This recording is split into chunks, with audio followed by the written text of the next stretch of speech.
positive change. Featured in CNN's Black in America series, Dr. Perry is the most talked about, innovative educator on the scene today.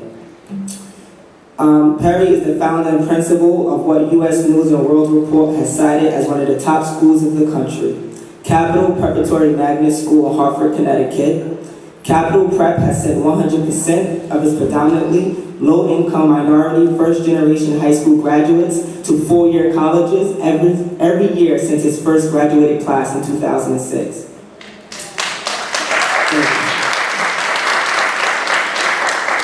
Perry is in a race to transform the community. Born into his family's third generation of poverty on his mother's 16th birthday, Perry has believed that the success of life is determined by where you end, not where you start. It is this philosophy that has helped inspire him to transform the lives of poor and minority children by providing them with access to a college education. Dr. Perry is a strong advocate of personal and civic responsibility in all aspects of life. He emphasizes the social issues that aim at building up both the individual and the community so that the next generation can be better contributing members of society. When Perry speaks, he reaches the heart of his audience to motivate change in themselves and their community. His secrets to success and calls to action are revealed in his new book, Push Has Come to Shove, getting our kids the education they deserve, even if it means picking a fight. In addition to being the principal of Capital Preparatory Magnet School, Dr. Perry, who has a master's degree in social work, is an education contributor for CNN and MSNBC, an Essence magazine columnist, best-selling author, and host of the #1 docudrama for TV One, Saving My Son. So without further ado, it is my honor that I welcome up Dr. Steve Perry.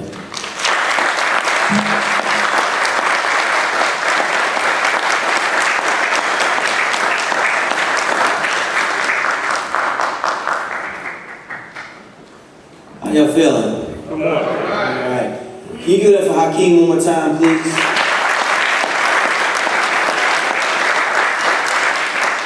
In addition to that, this is a beautiful school. Can you give it up for the school's principal, Dr. Simmons?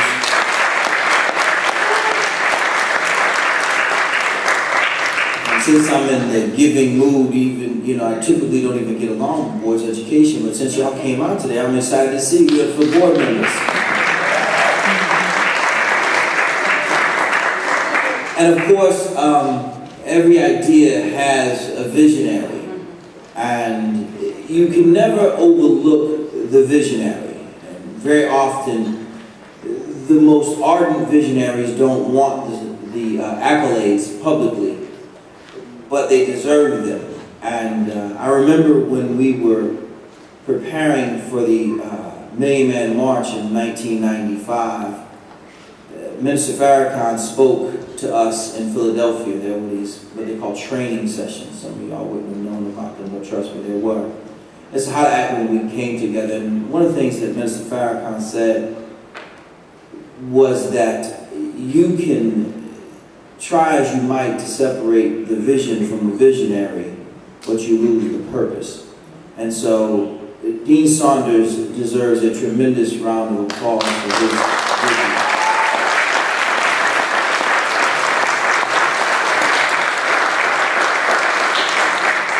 Too often what happens is we bring a guest into our community and often overlook the greatness that our community possesses. And brother, I applaud you and I'm honored by your call. We understand that we are in a position now unlike any other that we've ever been in the black community. And that is that the need for literacy is higher than it's ever been. Yet the delivery of literate young people seems to be nose pointed down. And now, more than ever, we need to have an honest conversation about how we got here and how we're going to get out. We no longer have the option of having just conversations. We have to turn these conversations around into action. I'm sick and tired of people referring to a march as a movement. It ain't nothing but a parade if you ain't going somewhere. And I'm equally tired of grown people quibbling over nothing to end up with even less while the children lose in the meantime. So in order for us to have an honest conversation, we have to have just that, an honest conversation. I had the opportunity to meet a young lady here just a couple of minutes ago who showed me the t-shirts, the memorials of your brothers and sisters, of your nieces and nephews, of your community, of dead people from your community. And I asked her, because I really don't know the answer, what's it going to take? How many more lives do we have to lose before we recognize this is not a game? How many more of our young people do we have to commit to the streets before we recognize that enough is enough? You know, we often have the conversation about at-risk youth. I submit to you that the real issue is the at-risk grown people. The at-risk grown people are unwilling to acknowledge their own shortcomings, and egos are so large that they're incapable of seeing that somebody else might have a solution. And that the solution doesn't look like it's always looked. The circumstances have changed in what we refer to now as education.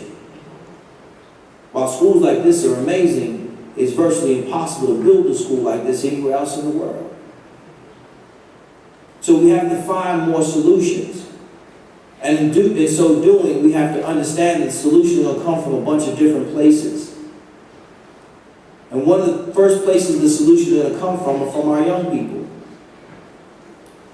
You know, I want to take a second to acknowledge the grown people who loved the young people enough to make sure that you got them up out of bed, arrested the cell phone from their hands, or whatever other device you were able to get loose from them, and brought them here this morning, because that's real love. Folks, can y'all give it up for those people, please?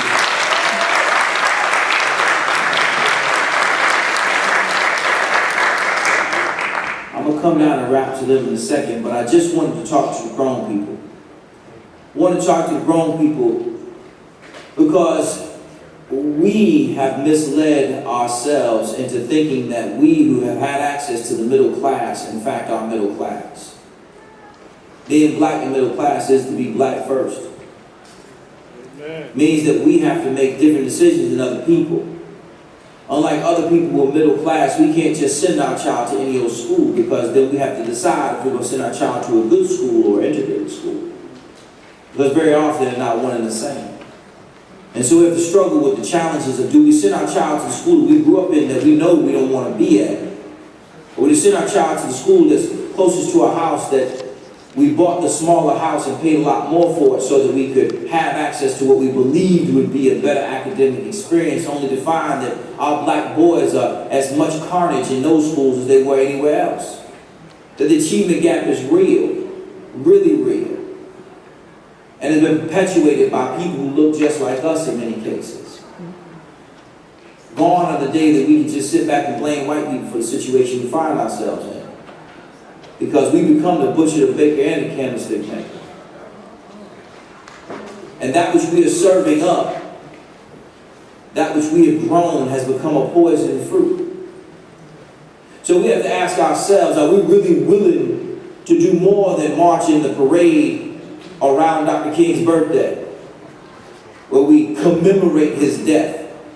Commemorating a death is like singing happy birthday. Ask the mother if that's the same thing as giving birth. So we're at a point where all the easy problems have been solved. The circumstances that we find ourselves in are going to require that we look honestly at ourselves. We spend so much time talking about absentee fathers, but how many of us are willing to call that clown on the ride home and say, man, come get your kids? Somebody had come to scoop your son up to bring him to something that your black behind should have been at. How many of us are willing to call our cousin, brother in them and say, man, your mother's raising your kids. Not even your child's mother, but your mother is raising children. Grandparents are not supposed to be raising kids. Trust me, my two sons are at my mother's house and she is ready for them to go. And they just got there last night around 8 o'clock. If you see me reach down my phone, it's because she's calling me. When are you coming home? Grandparents do it because they have to, but they shouldn't be doing it as often as they are. We have this conversation all the time about absentee fathers. And every time people call me, they say, man, can you come talk to these kids? Yeah, I'll come talk to the kids. I'm going to come talk to the kids. But could you listen first? Yeah.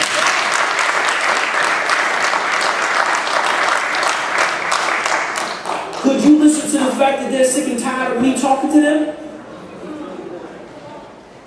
Could you listen to the fact that they're tired of hearing that their father's out there somewhere and everybody knows where he is? Everybody. I guarantee you, every child who you know who's got a child, a parent who's missing, you know where he is. We may not be able to find the cat who killed some of these people, but we daggone sure know we don't need to put out APB for this clown. You know exactly where he is. You know exactly where he is. He's staying in his mother's basement calling an apartment. He ain't hiding now, he's right in front of you. Same one who says, y'all having a cookout? Yeah, what can I bring? How about get your kid? We have to change the way that we as a community look at success. We've allowed ourselves to be dumbed down so much that which we accept as success is by no means success in any measure anywhere among the reasonable world. At least he ain't getting D's. Really? At least this is first child. Really? I take care of my kids. Congratulations. You're freaking amazing, dude. You take care of your kids. Bully for you. We've lowered the bar so low within our community that when we see our children whose pants hang behind their butt, we look at them as they're crazy. You're crazy. I'm crazy. We're crazy because we're not holding ourselves accountable, and we keep expecting somebody else is going to come in, some grand messianic force that's going to come in and save our children from what? From who? Our other kids? The other ones who look like us? The other ones who are some kin to us? Because if we really want to look at the research tells us that most of the young people who died at the hands of somebody who knows them. Brothers who used to play midget football with them, used to play pickup basketball with them, people they used to go to school with, somebody that used to like the same girl. We have to elevate. We come out here on days like today, we trudge through the rain. We act like rain is the most difficult thing to overcome. Like you will die. I know your hair's gonna die, but y'all about to get it done today anyway. If you like my wife, you go in on Friday evening, you come out sometime next Wednesday. 10 o'clock, ask me, what you think of my hair? Really, you want to know what I think of your hair? Do I have to wait this long for it? We have to raise the expectations of what we see as necessary for our community. The reason why our children are acting the way they're acting is because we act worse. It makes sense for an 8, 9, 10, 11-year-old to do dumb things, but it makes no sense for somebody 45 years old to be doing the same silly things. Yeah. I can't tell you how many times I've seen 2-bit politicians out there hitting us with the gas about what they're about to do, who they sound like. They sound like that absentee father who's about to come back and get this kid his bicycle. We have to hold ourselves accountable. Enough has to be enough. If we want our children to look up to us, then we have to be the kind of people they look up to. We tell them we want them to go to church, and they go to church, and all they see is a pastor who doesn't seem to have a commitment to the community. We have to hold every single part of our community accountable. So many times I hear people say, well, if I could save just one, that's it, one. That's all you want is one. That's your whole forever? Forever? We have too much power and promise within our community consistently to set low expectations. When our schools produce literacy rates of 20%. That means 80% of the kids not reading, writing, doing math at grade level. Instead of looking at the ugly truth, we start to blame things like poverty. Well, the reason they can't read is because they were poor. Really? That's it, huh? So if they're poor, we can't teach them to read? No, that's not true. That's really not true. See, what we've done is we've convinced ourselves that these circumstances that we exist under are normal. They are not. This is not normal. It's not normal to have 50% of African American boys dropping out. That's not normal. That's so abnormal that to see it as such is pathological. If one parent in here kept 50% of her kids home and didn't educate them, we'd lock her up. But when a school doesn't educate 50% of its children, we call it statistics, we call it data. It's not acceptable.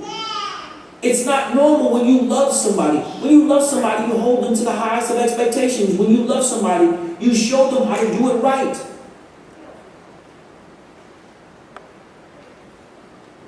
When I talk to the young people, and I'm gonna, don't worry, I'll get off y'all, and y'all can go back to being grown and dressed up, and we can, act like it's not our fault. We can go back to hollering at our kids. We can. But when we start to accept full responsibility for the circumstances that we have created and continue to create, when we fully accept responsibility, then we can start to get this thing solved. We have to be the person on the other end of the phone who, when somebody calls some foolishness, they know what our answer is going to be.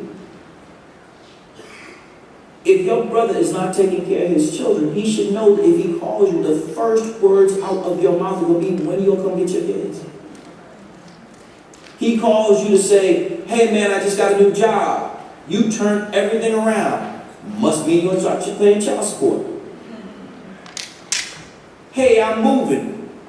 You got enough room for your kids? If we do not hold the adults responsible, the children will never grow to be responsible. Children, just like anything that grows, must be trained to grow right, like bonsai plants. When they're clipped and printed and pruned, they're beautiful. But left to their own devices, they look just like any other weed. When our children make it out of the communities that we have built for them, to a school,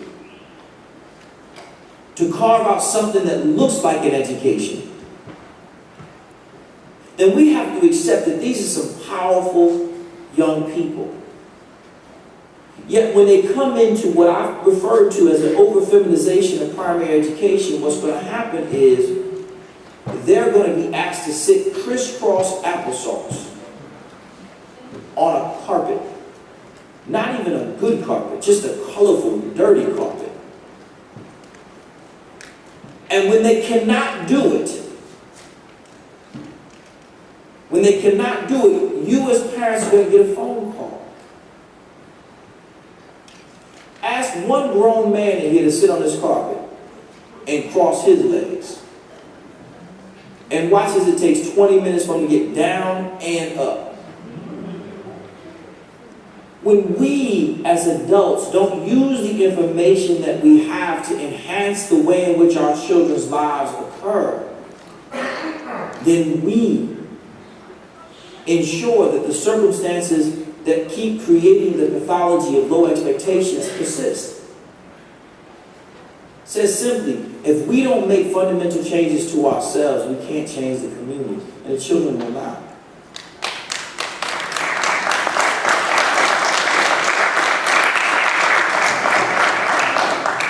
My hat goes off to Omega Psi Phi. I deeply respect you, brothers. I genuinely do. Very few of you are being paid to be here. Meaning very few of you do this for a living. But what you understand is that two ways in which we pay our debts. You either make a life or you make a living. The way you make a living is how you pay your bills. The way you really pay your debt is when you make a life. And for you to come out here today and put this together, showing that you're prepared to make a life. But part of my responsibility is even hold you accountable. Out of a deep love and respect for the amount of work that you put in, I want to make sure that this turns into something meaningful. And so I encourage you in whatever you do for a living that you use the resources that come from that to ensure that our community gets better, that it gets healed. And what that means is whatever your talents are, that you use those talents to ensure that our children are better off. I was speaking last week in New Jersey at a school named after a black person. And you know, when you go to a school that's named after a black person, things are usually not good.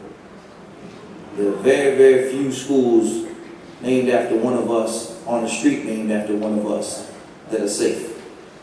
Mm-hmm. And so I asked these young people, all young men, just like these young men here, I asked them, if you could say anything to the teachers, what would you say? They said, teach us.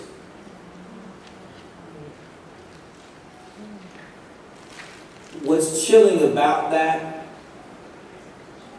is that because the grown people, like any bad relationship, spend so much time fussing and fighting that we don't recognize the pain that we're causing our children. Our kids are watching us fight over the top of them and not seeing us come to this with solutions. We know that our kids are as beautiful and as capable as any others ever born. And I suggest that the ones that are here today are more talented than any of us were as children. Because they have to overcome what we've put in front of them. And when we allow them to, when we push them forward, we do so. They do so. You know, one of the things that you'll recognize that I haven't done since I've been here is to compliment the young men on how well they're behaved. They're supposed to.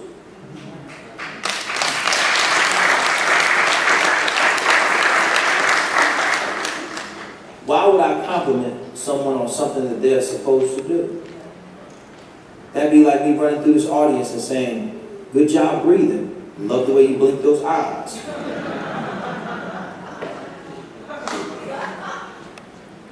Of course they're supposed to. Somebody brought them here for that very purpose. And when you love our community, you understand that that's what you're supposed to see from our kids. They're supposed to act right.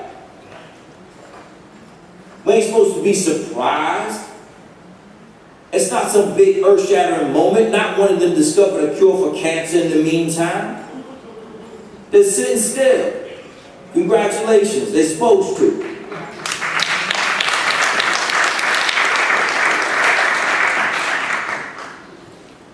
You see, we're at this place now where we have to start making some honest decisions, specifically about the way in which we educate our young people. Board members, I say to you that one of your challenges is to look at the traditional schools, recognizing that the challenges that our schools face are not traditional at all. This is some new stuff we have here. We have 3 generations, sometimes 4, under 55. This is new. This is new. We have family upon family in which the only fathers that you know are uncles.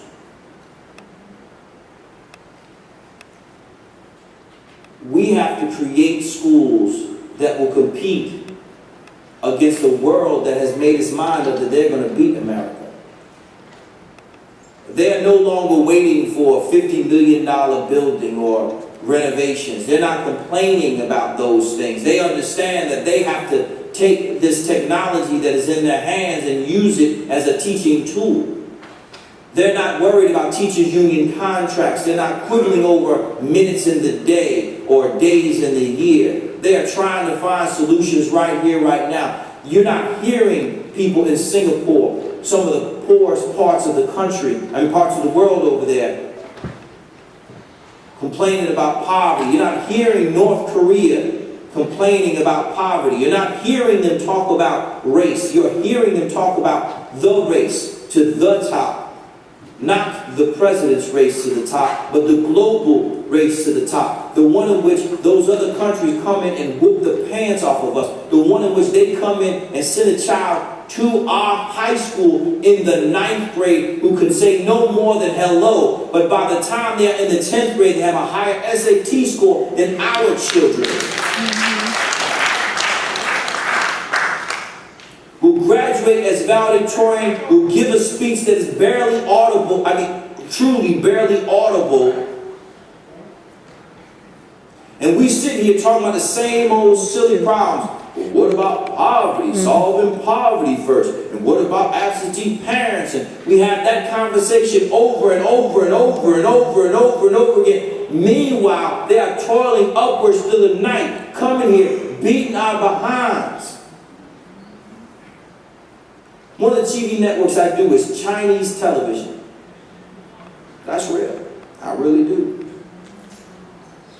And let me let you in on something. In China, they have a national test. The national test is very important to move children from one grade to another. They have removed the importance of English from that examination. Now some of y'all think, so what? You keep thinking that. You keep thinking that. As the largest IPO in history was a Chinese company. You keep thinking that. You keep thinking that. You think we have unemployment now? You think we have dangerous streets now? You think your houses are worth less now? Wait till these schools that are supposed to be the anchor of the community, the reason why people move to a community, become a liability, become an albatross around your neck. Wait till this young group of men are no longer seen as a workforce, but in fact a liability, an albatross around the community. We talked long enough. It's time to get into the work. It's time to start holding people accountable, starting with